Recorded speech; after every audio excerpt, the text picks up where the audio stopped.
We now have an individual in Canada who reflects the same ideology. We actually now have a totalitarian regime on our northern border. Let's not fool ourselves. What that prime minister, whatever the hell he is doing to the people of Canada is a disgusting disgrace. He is the Vladimir Putin of Canada. And as soon as they have an opportunity, they need to kick his ass out of that office and make sure they don't kick it down here. It wasn't that long ago when we honored our nurses and our doctors, when we honored our police, we honored our truckers and all the men and women who aren't millionaires, who get dirt under their fingernails, who put their lives on the line to protect us through that pandemic.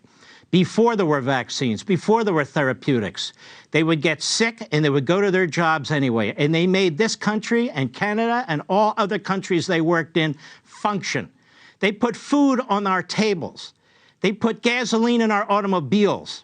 They did what we needed to do to survive as a country when the Chinese unleashed this virus against us by not telling us about it ahead of time.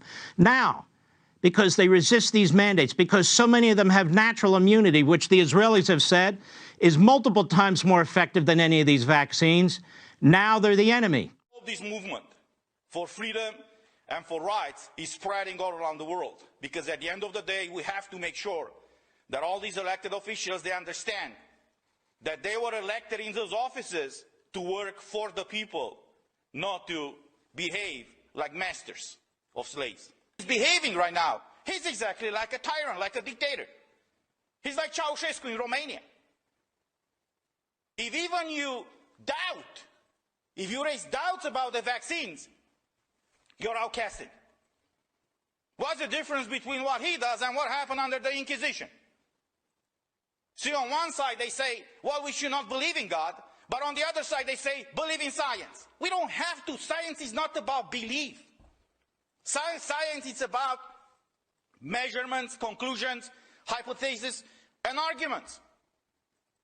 We got to a point right now where even if you say something, if you raise any doubts, you're already considered, as whatever, they label you in very different ways. This is not okay. And I have to tell you, that when I saw the protests in Canada, the way the truckers over there reacted, I got in touch with some of them, others contacted me, I congratulated them, and I want to use this opportunity to thank them.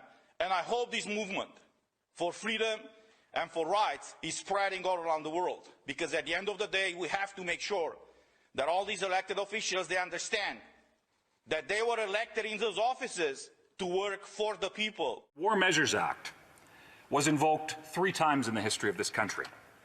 Wars and murdered politicians, and seemingly enjoying the fact that they are taking away the right to due process, suspending certain aspects of our Charter of Rights and Freedoms.